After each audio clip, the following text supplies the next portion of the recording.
The Word of God is alive and powerful, sharper than any two-edged sword, piercing even to the dividing asunder of the soul and spirit, and of the joints and the marrow, and is a critic of the thoughts and intents of the heart.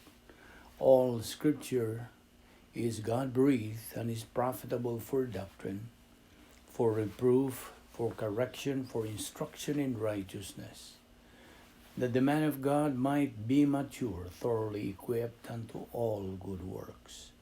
Study to show thyself approved unto God, a workman that needeth not to be ashamed, rightly dividing the word of truth. Galatians 5:16, This I say then, walk in the Spirit, and ye shall not fulfill the lust of the flesh. Luke 11:28, But he said, Ye rather blessed are they that hear the word of God and keep it. 1 Corinthians 6:19, Know ye not that your body is the temple of the Holy Spirit? Ephesians 5:16, Redeem the time because the days are evil. Amos 8:11, There will be famine and thirst of the Word of God. Before we start our Bible study today, samas nandan, gikinahanglan ng atong pag-andam sa itong kaugalingon, aron kita mapasiuli ang atong naputol nga pakikambitay sa Dios sa dihang kita nakahimong mga sala. So, ang Dios nagmugna og paagi kita may balik. We can restore our fellowship with God by naming, admitting, acknowledging, enumerating, citing sa tanan nato mga salang nabuhat ning adlaw. Homologeo. That's the Greek original word that we have to name our sins. In other words, confess all our sins. Sala ba sa unahuna, sala ba sa dila, sala ba sa buhat. Kini mahimong babag sa atong pagbuhatong pagtuon sa pulong sa Dios kundi nato isugid. Therefore, we use the principle of 1 John 1:9 na nagaingon sa English, if we confess our sins, He, God, is faithful and just to forgive us our sins and to cleanse us from all unrighteousness. Busa, hinganli ang imong mga sala. Nawalang gani mo higala nga wala pa'y kalwasan, then dili ang imong pagsugid ang imong buhaton, kundi ang paggamit niya ng imong free will, aron ikaw makahimos labing manungdanong desisyon sa tibuok mong kinabuhi. The decision to believe in Christ as your Lord and Savior. Acts 16:31, unsay gisulti. Believe on the Lord Jesus Christ, and thou shalt be saved. Siya lamang ang manluluwas, wala na'y lain. Neither is there salvation on any other under heaven given among men whereby we must be saved. Acts 4:12. Busa, karon pinagi sa hilom mga pagampo ato kining buhaton. Let us pray.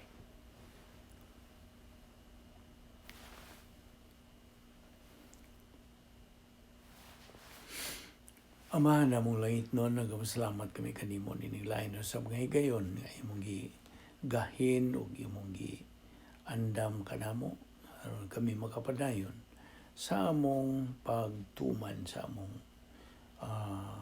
tulumanon nga na kanimo, among padayon sa pagtuon sa imong mga pulong, kay mo magkini ang paagi lamang.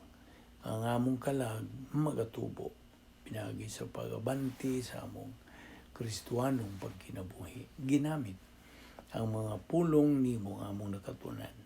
Upani kami karon pinayos pagtudlo sa balang Espiritu Santo kanamo. Kining tanan among gipasalamatan sa ngalan ni Ginoong Hesukristo, among bugtong manluwas. Amen. Maayong adlaw sa tanan, atong mga subscribers. Unahon na itong mga subscribers, ang atong mga higala, na nagasunod na nining atong adlaw-adlaw nga pagtuon pulo sa Dios, apil ang atong mga igsoong mga Kristohanon, our fellow believers. Welcome, everybody. So, aniano sa kita, sa lahing adlaw, grasya kining atong ipahimuslan, niya pa kita magadupot sa atong tunanan nga giuluhan o the Doctrine of Soteriology. Okay, unas tanan, diha sa libro ni Santiago, James, chapter 2, verse 14, ato namang nasayran nga kanang maong bersikulo, nagahisgot kini og ang pagtuo kuno nga walay binuhatan patay. Okay? Now, unas tanan, sa di pa tamutukbil niya na, diha sa 1 Pedro 2, 1 ug 2, ingon man diha sa 2 Pedro 3:18, ang pulong sa Dios nagamando sa matag magtutuo sa pagtubo diha sa grasya o kay balo kang Ginoong Jesucristo. Now, we already know the 3 levels of spiritual growth, namely, baby believer, adolescent believer, and mature believer. Okay, balik tayo niya itong James 2:14. Faith without works is dead. Diyan sa James 2:14 ngadto sa versikulo 26. Kini is dealing not with salvation faith, dili. Not with the soteriological faith, dili. But with phase 2 faith. Ikaduha na nga bahin. Unsa may phase 1? Faith alone in Christ alone. Phase 2, faith on the Word of God.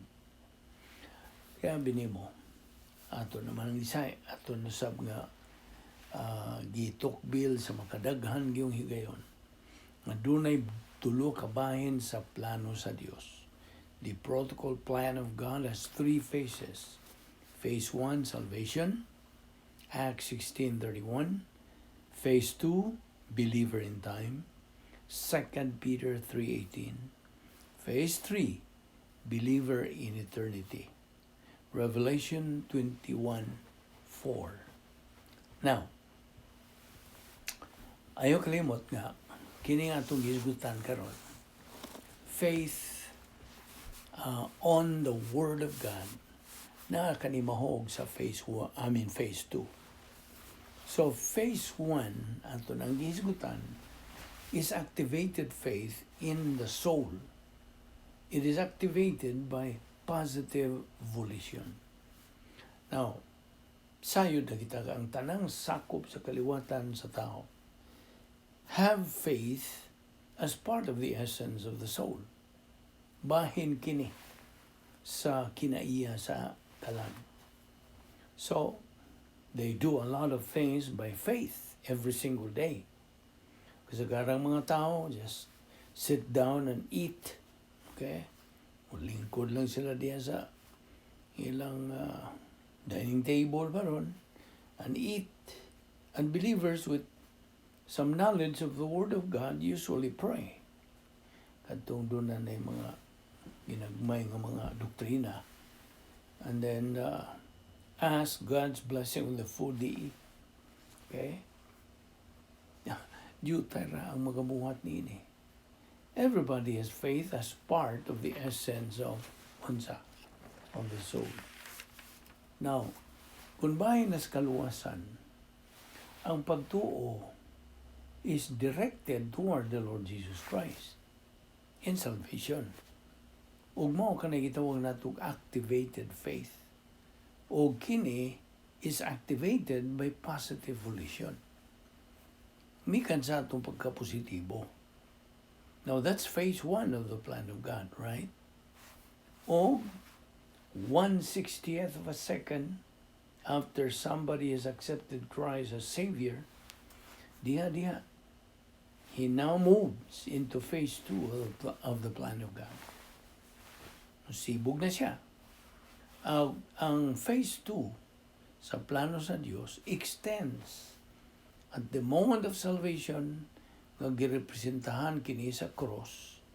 As far as the church age is concerned, pinagi sa physical death or the rapture, whichever occurs first. Ano sa may mauna.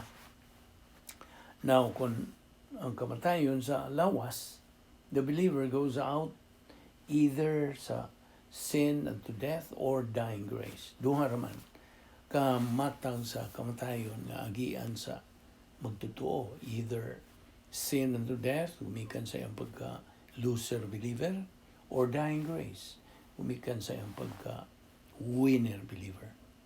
Now, kung ugaling sa rapture of the church, kung sa may gisulti sa rapture, the Lord Himself shall descend from heaven with a shout, with the voice of the archangel, with the trumpet of God, and the dead in Christ shall rise first, and that we who are alive and remain shall be caught up together with them in the clouds to meet the Lord in the air, and so shall we ever be with the Lord.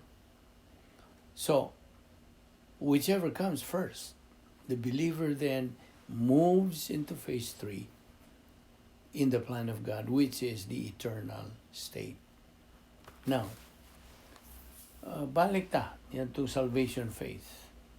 Salvation faith or soteriological faith is faith on the Lord Jesus Christ.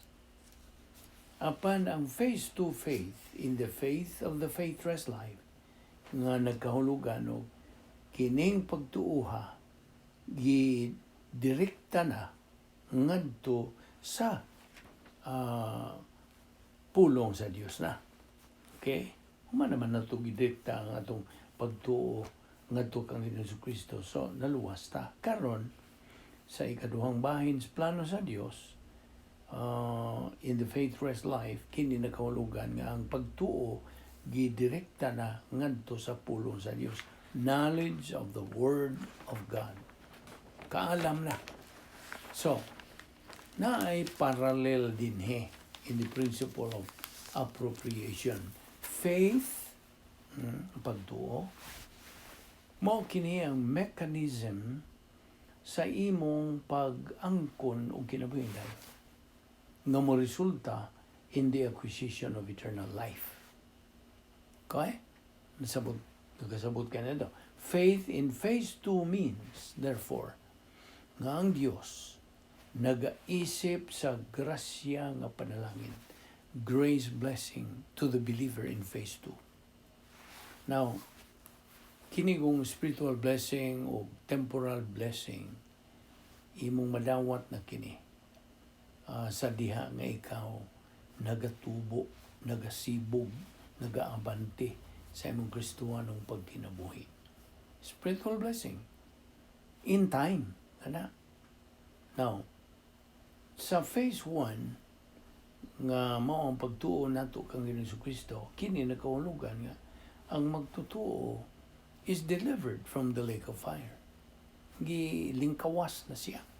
Gigaslinaw sa kalayo. Apan diya sa phase 2, faith of the faithless life, kini nakahulugan nga ang maong magtutuo, gilingkawas na siya gikan sa disiplina sa Dios, which is the byproduct of negative volition toward the Word. So, disiplinahon man gyud kitang mga magtutuo sa diha nga magnegatibo kita ngadto sa pulong sa Dios. Ug mao na nga ang Santiago 2:14-26 is not describing phase 1 faith, kundi phase 2 faith. Basta nakakuha ka ba?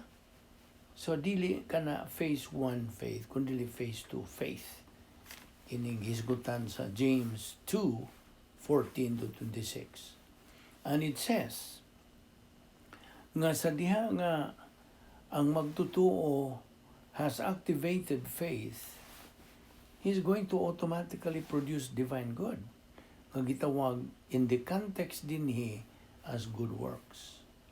Now, sa dihang ang pagtuo na activated tungod sa positibong kabuton, it is going to result to the production of what kind of good? Divine good. So if the faith is not activated by positive volition, then it is deactivated or neutralized by negative volition, resulting gini sa pagbuhat o tawhanon ng mga binuhatan nga nagakahulugan og patay nga mga binuhatan, dead works. Ug busa, there is an equation that we will look at in a moment. Okay? Here again, okay, kung ipagkita kanimo again, here again is the cross representing the point of salvation. So, ano ay cross? O niya, doon ay linya na nga musaka dito sa ibabaw, which represents our union with Christ. Nga ito na pagkahiusa kang Ginoong Kristo. So, kini paghiusa na itong Ginoong Kristo, na nag-iya na kita o kinabuhing dayon, nahimo na kitang sakop sa rianong panimalay sa Dios, gisuluban na kita sa pagkamatarong sa Dios, positionally sanctified na kita, na binalaan, pinili na kita, elect, predestined, o kita nahimo nga pare magtotoo, believer priest, etc. Now, kining atong union with Christ, we cannot lose that relationship. No more. Di na matangtang. Di na babakwi. Okay? Magpabilin ka na diha. Hangtod nas kahangturan. Mo na union with Christ. O dito sa ubos, atong ipaubos kining usa ka linya ngadto sa gitawag og fellowship with God. Pakigambitay uban sa Dios. Temporal ni. Kaya dito sa ibabaw, ang atong pagkayusang Ginoong Kristo, kanang permanente naman na. Apan diri sa ubos, temporal. Nga namang temporal man, sa diha nga kita makasala, matangtang kanang mao nga atong pakigambitay sa Dios. So, kay kini kong Operation Bottom Circle, that's the other name, temporal kini nga pakigambitay sa Dios. Temporal. Now, of course, kini kong atong gihisgutan, kining fellowship with God, this is the feeling of the Holy Spirit. We are redeeming the time. Mauni ang spiritual rest sa Dios. And here is where the believer is walking in the light. He is walking in truth.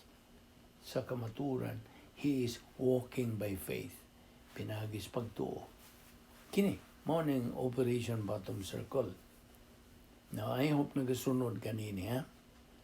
O dinhi, because the believer is walking in fellowship, it means, listen, paminaw, walay dautan diha sa iyang kinabuhi. There is no evil in his life. There are no mental attitude sins. There is no motivational sins. There is no lingual sin. There is no overt sin. Wala. So, wala siya sala diya sa iyang kinabuhi. Which means, anaa siya ay gitawag natos in English, og relaxed and powerful mental attitude. Tungod kay, anaa naman siya ay doctrinal orientation, doctrinal objectivity, doctrinal confidence, o doctrinal courage. Nana siya kaligon, kaisog, kapaskob, nana siya kaparugan. And get this, the greater knowledge or the greater the knowledge of doctrine the believer possesses, the greater the doctrinal confidence and the greater the spiritual self-esteem. Now, diha sa doctrinal orientation he is going to have in life. Managiya na gyud siya nini. And the greater the category 1 suffering he is going to have, the greater the intensity of it. Kasamot. Now, mao kanay gitawag og suffering according to the will of God. Compassion suffering for the salvation of unbelievers, for the spiritual growth of believers. Ang usa ka magtutuo nga nahigugma sa pulong sa Dios, the happiness and the love is so fulfilling and so wonderful that he wants all other believers to have the same thing. Na siya compassion ngadto sa uban. So now, ana siya compassion suffering for other believers. Now, aron nga ikaw mabait gyud diha sa doktrina, to get plugged into the Word of God, because He wants them to have the same spiritual blessing. Gusto niya nga kanang matagamtaman usab sa uban niya mga igsoong magtutuo. And He wants them to have the same divine viewpoint, historical impact, and ministry. Nga ang matag magtutuo maga-function uban sa doktrina nga naa niya diya sa phase 2 sa plano sa Dios. Buot niya nga kini sila panalipdan gikas kadautan sa kinabuhi. He wants them protected from evil in life.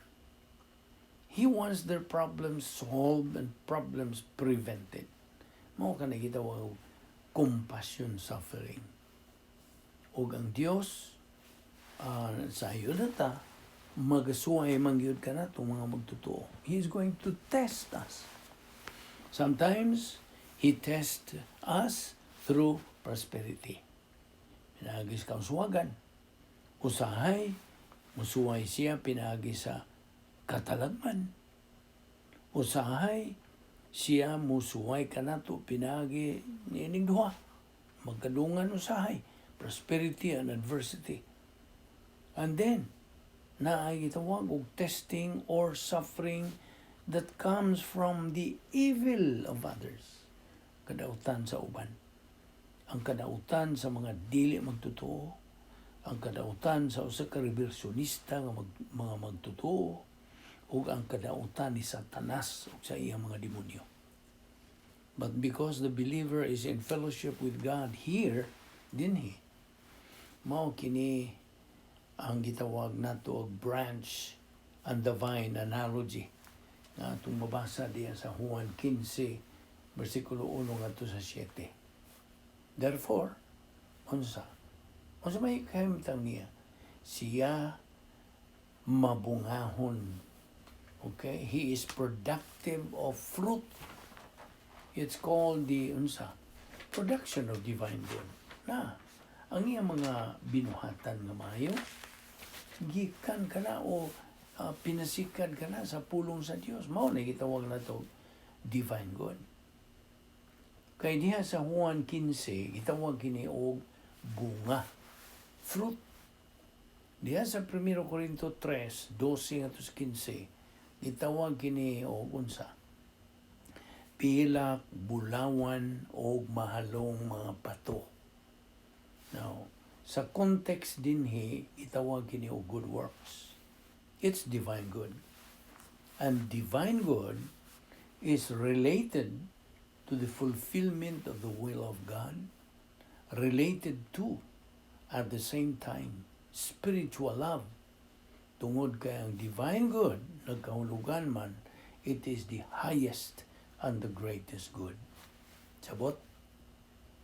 In which, diin ang usa ka magtutuo, not only acts in his own best interest, but the execution sa kabubuton sa Dios, ang iyang pag-adjust ngadto sa pagkamatarong sa Dios, o sa hustisya sa Dios, o ngadto sa pagka-omnisyente sa Dios, ngadto sa pagkalabang makagagahom sa Dios, to all aspects of divine essence.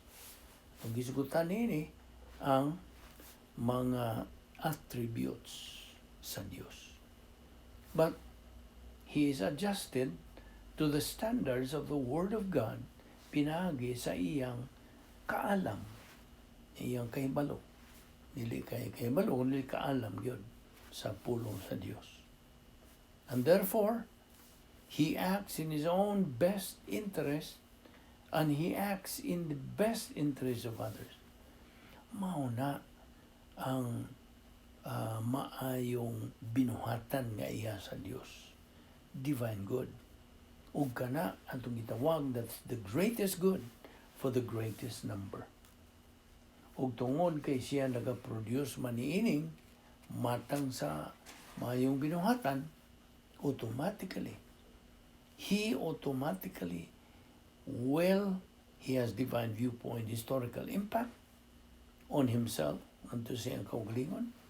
Tungod kay matag buhat niya niining maong kana pinasikan sa divine viewpoint, mga pangunahuna sa Dios, ang every act of faith, every act of positive volition and courage, nagahatag kinigahom sa maong magtotoo to keep on going, pagpadayon sa pagsibog sa unahan, advance, og siya nagaproduce og momentum sa iyang kalag. I hope na sabtan nimo kana. Apan, he also has divine viewpoint, historical impact, and influence ngadto sa uban. Nga nagkahulugan nga siya naga-influensya ngadto sa mga dili magtotoo nga unta sila mudawat mutuo kang Jesucristo nga ilang manluwas, and he influences other believers. He influences other believers who are functioning with the faithless life. Aron sila magapadayon kayo sa pagsibog ngadto sa unahan and doing the right thing. And this is the kind of believers that God or God uses. Mao ni mga matang sa mga magtutuong galamiton sa Dios. You see, na ato kang giingnan nga there is an equation, right? There is an equation. This is still related ngadto sa pagtuo and deliverance, palingkawas. Kaya ang matag dili magtutuo, naa siya'y katakos sa pagtuo. He has the ability to believe. Na siya kahigayunan. Mao ka na ang pagtuo nga naa diha siyang kalang. O kung bahin na sa kaluwasan, ang tumong sa maong pagtuo. Pagtuo niya ng maong magtutuo. Mao sa Ginoong Kristo. Naon sa may isulti diya sa Acts 16:30 and 31. Sirs, what must I do to be saved? Tubag dayo, believe on the Lord Jesus Christ, and thou shalt be saved. Kaya diha gud sa kaluwasan, ang atong pagtuo is directed only toward the Lord Jesus Christ. Kung ba is pagtuo? Sa kaluwasan. Diha bitaw sa mga buhat, Kapitulo 4, versikulo 12, nagaingon kini in English. Neither is there salvation on any other under heaven, given among men, whereby we must be saved. So, there's only one way. Usarag yun kapagi to get eternal life. And that is ay imong pagtuo ang Ginoong Jesucristo. Maura, there's no other way to get eternal life. Samtag na. It is believe on the Lord Jesus Christ and thou shalt be saved. Mauna ang kaluwasan. Samtag na. Kung ikaw dili magtotoo, buksi ka ng imong panabot, imong pangisip. Have an open mind. Now, adto ta sa phase 2, ikaduhang bahin. We have the believer in Jesus Christ who still has faith, of course, resident in his soul. Sa laing pagkasulti, he still has the ability to believe. Pa siya kahigayunan sa pagtuo. But now, ang tumong lagi siyang pagtuo na usab na from one portion of Scripture. And the one portion of Scripture in salvation is every portion of Scripture related to the gospel message.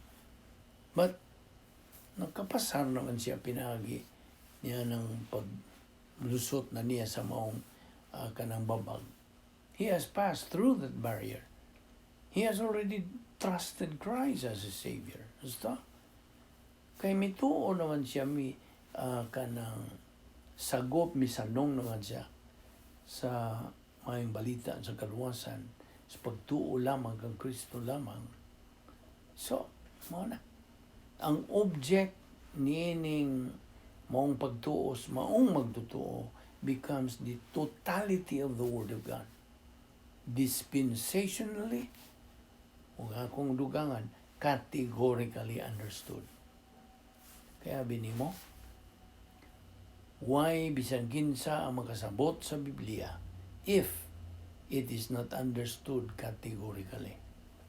So, categorical Bible doctrine, mao kini ang pagtuo sa magtutuo nga gidirekta ngadto sa pulong sa Dios. Sabot? Nagsugod kini sa iyang pagsabot sa doktrina sa unsa Diyos ng mga kinaiya. Unsa man gyud ang Dios, kinsa man gyud ang Dios. And then the barrier, ang babag, the doctrine of soteriology, then the doctrine of eternal security, and then the doctrine of understanding spirituality and carnality. Nya, divine discipline. O niya, ang pagsugid sa atong sala, rebound, o kaning itawag na to faith, rest, life, and so on and so on. Mao na basic Bible doctrine. Mao kanay mga sinugdanan ng mga pagtulunan sa Biblia. Karon, with the unbeliever, we will take him up first. Here is the stimulus of the plan of God presented to the unbeliever. Kining maong stimulus, gitawag na to mensahe sa maayong balita sa kaluwasan. Tumuo ka kang Ginoong Hesus kung ikaw maluwas. Di man nga si Ginoong Jesucristo namatay in spiritual death for the sins of all members of the human race dito sa cross.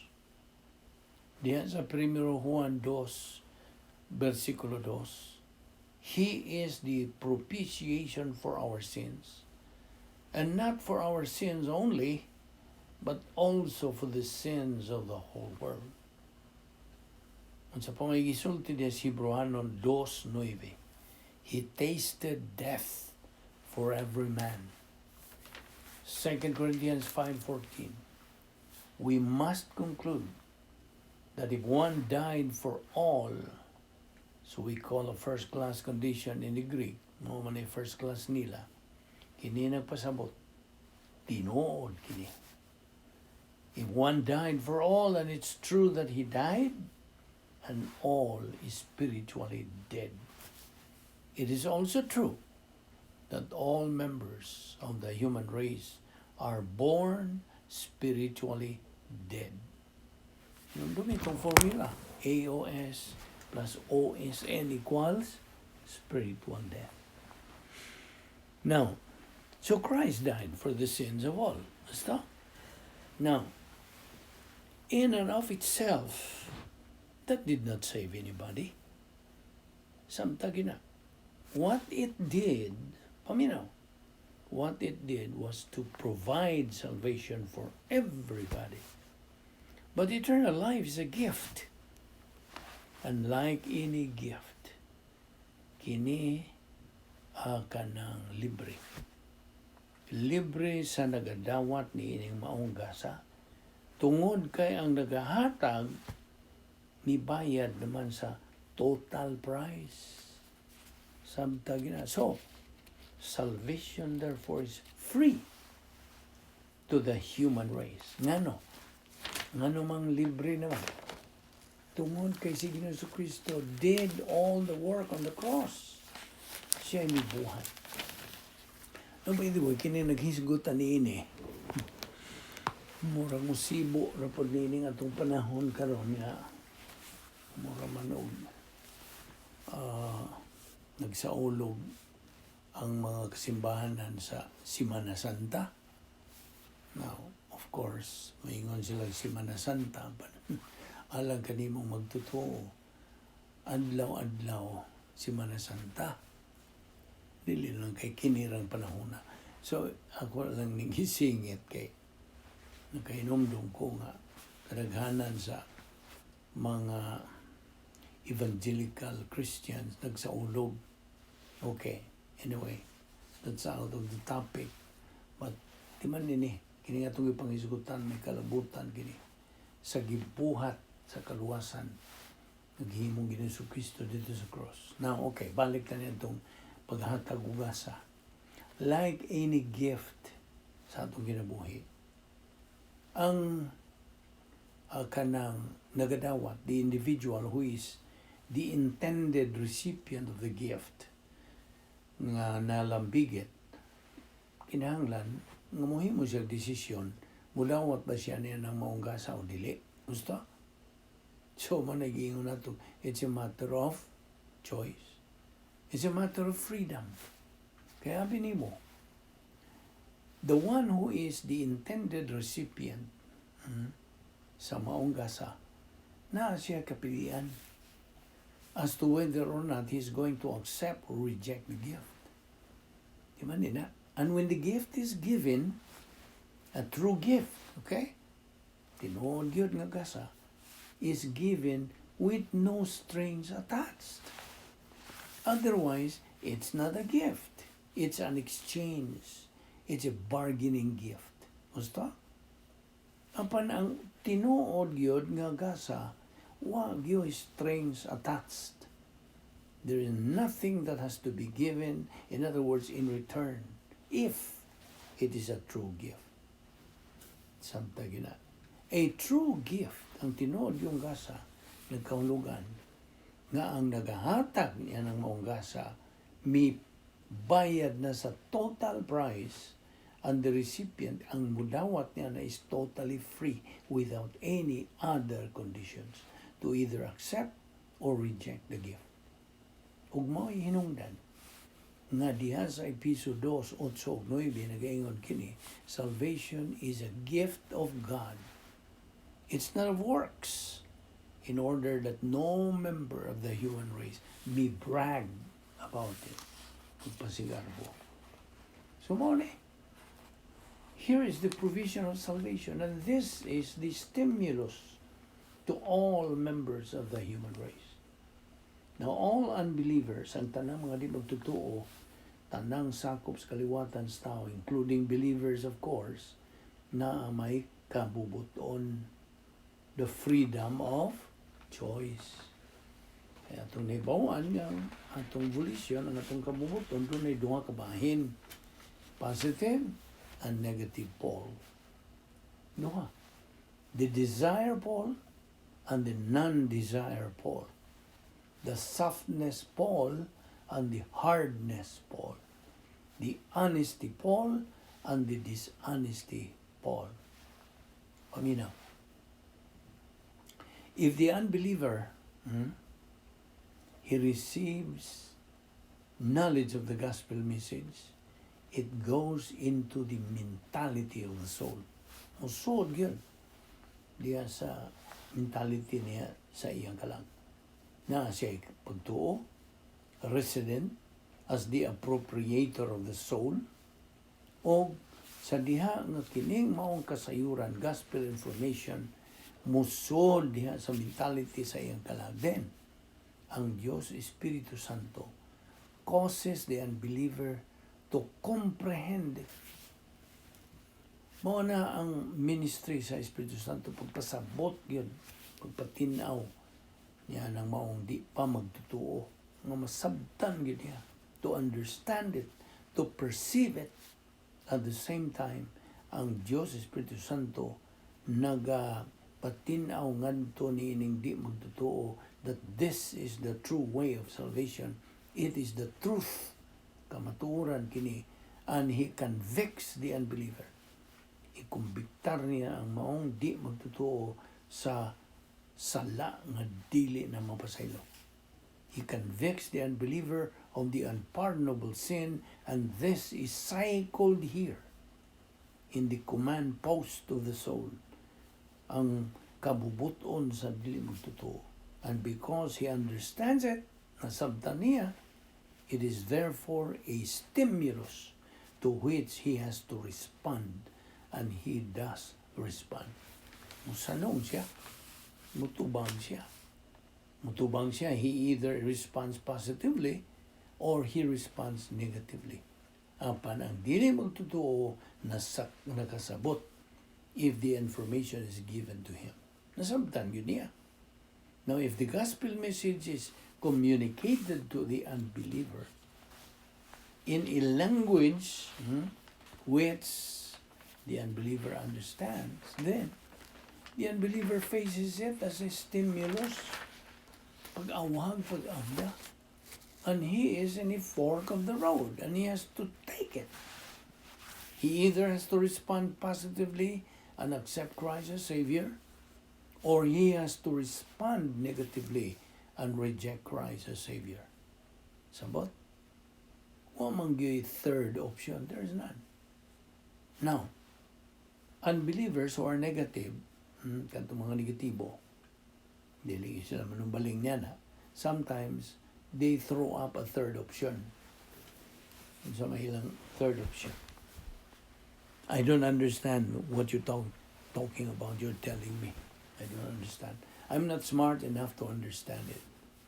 I don't talk about religion or politics. No. What about the heathen in Africa? Those are all smoke screens. Smoke screens. To try to get the proverbial monkey off the back of the unbeliever so he doesn't have to face the spiritual pain that's going through in his soul. And the pain is that he is convicted of the unpardonable sin. Sabot? And it is a painful thing. Sakit gyud ang mga tao ng mga negatibo nga tukang Ginoong Jesucristo. That is, ang mga di magtotoo nga negatibo nga tukang Kristo to face the reality of their own hardness of heart and change their attitude. But when they are informed that their negative volition, their rejection of Christ as Savior is going to send them to the lake of fire, it is that threat, that warning of punishment that maximizes the pain as designed. Gidisinyo mangyot. Sakit yung kayo. To bring about an avoidance procedure. Iba ka ng avoidance procedure, gitawag nila fire escape. Sabot?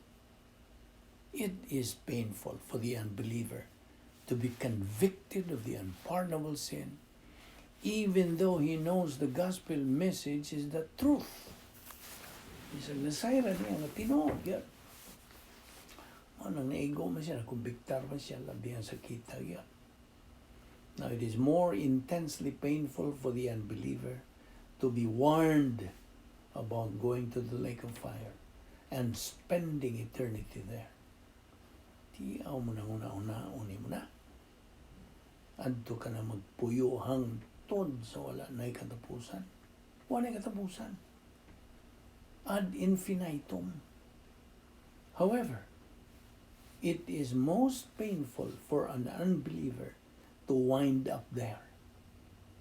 So, the threat, ang hulga, the warning about the lake of fire and the warning of the unpardonable sin, this cause pain and discomfort to unbelievers. Sakit. That is why they have all kinds of smoke screens that they throw up. Like I didn't talk about religion and politics or mind your own business, or I am not interested. Well, remember, the day will come, paminaw, the day will come when every unbeliever is going to be interested. Negative volition is not going to go on forever, really. It holds at death to the unbeliever. Luke 16:19-31. Nung ka sa dato nga tao, the rich man, at his death, had a great funeral. Naturally, because he was wealthy.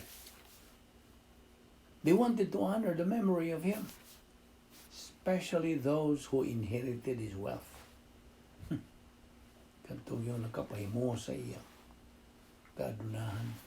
But the dead rich man, katong datong tao nga namatay na was an unbeliever whose body was there, and they had a funeral and they buried him and mourned for 30 days. But he has been mourning for 30 days in torments. And it's only getting it worse. Kanang maong datong tao went to torments. Kasakitan tungod kay iyang gisalikway si Ginoo Kristo nga iyang manluluwas. Not because he was wealthy. He left his wealth behind on the earth. Iyang gibilin, why na da, may isang gamayng diyot. And now, he is eternally poor. Sabta gina. And he has two requests. Ibaw ka, unsa iyang duha ka hangyo. You may recall, or you may not recall, from Luke 16, buot niya nga si Lazaro to dip the tip of his finger in water and touch his tongue. Tungod kay mayon siya, I am constantly tormented in this place with pain, and I am dehydrated. Ibaw na unsa imong bation to be dehydrated. It's very uncomfortable. Very uncomfortable. Unsta? And what was his second request? His second request was, send Lazarus back.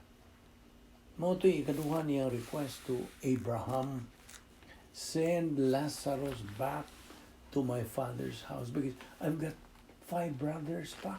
Lest they also come to this place of torture or torment. He is compassionate na. Kita niyo? He knows 2 things. Number 1, it's too late for him. And number 2, it's not too late for his brother. But he knows if his brothers now, this rich man in torments, and it's true of all unbelievers in torments, they have a very clear understanding of the issue of the gospel. It's absolute. It's in their face. They know that if they don't accept Christ as Savior on the earth, bisag kinsang di magtotoo is gonna wind up in the same place in torments. And unbelievers in torments don't want anybody else to come there. Incidentally, there is a passage in Ecclesiastes dealing with things on the earth versus things in the afterlife, in the eternal state, that says, the dead know nothing. Well, we will not try this time to digress into that passage, but it's a guarantee.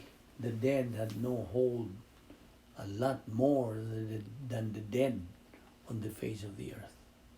The dead know nothing.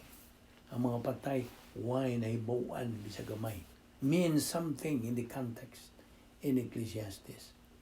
And it doesn't mean that they don't know anything, because, for example, here's the rich man in Luke 16:19-31. And by the way, this is not a parable. Nga naman. Because proper names are never used in parables, ever. Now, this can be easily substantiated in the New Testament parables. And The name of Lazarus is used in that account. This is a true account. It's not a simple story na si Kristo developed to teach a point of doctrine. He is teaching all kinds of points of doctrine. But Luke 16:19 to 31 is not a parable. Please understand that. Adin yung una kita kutog karon. Itong ipadayon ni Ugma. Ayaw sipyat sa sumpay ni ini. So, salamat sa inyong pagpagiguban o inaot na sabtan ni mo. At itong ipatinaw kanimo, pinagisa pala ang Espiritu Santo nga mula mga magtutudlos kamatuoran. Magampo ta. Wala na mga Diyos, nagpasalamat kami kanimo sa imong grasya nga mong ipahimuslan. Ka padayon kami sa among katungdanan sa pagpatubo sa among kalag. Salamat o Diyos sa imong grasya. Nagalihok sa among kinabuhi. Ining pagtuo nga among gamit, imong hinatag kini. Ug nga ana kami kabubuton, musanong ba kami mo dawat ba kami nining tanang among hisgutan sa imong pulong o dili. Mao kani nga naga atubang kami sa among kabubuton, matagudlo sa among kinabuhi. It is volition that we face every moment. Ug ang tanan namong mga desisyon nga himuon kami ra gyud ang manubang. We are the only ones accountable, responsible, and answerable. Salamat ning tanang grasya. Balik kami sa pagbubuwag, kay kami sa mga kabilinggan, dada kami pagbalik. Ugma dinhi pinagi sa paggawom kanamo sa Espiritu Santo. Kining tanan na mong ipasalamatan sa ngalan ni Ginoong Jesucristo. Amen.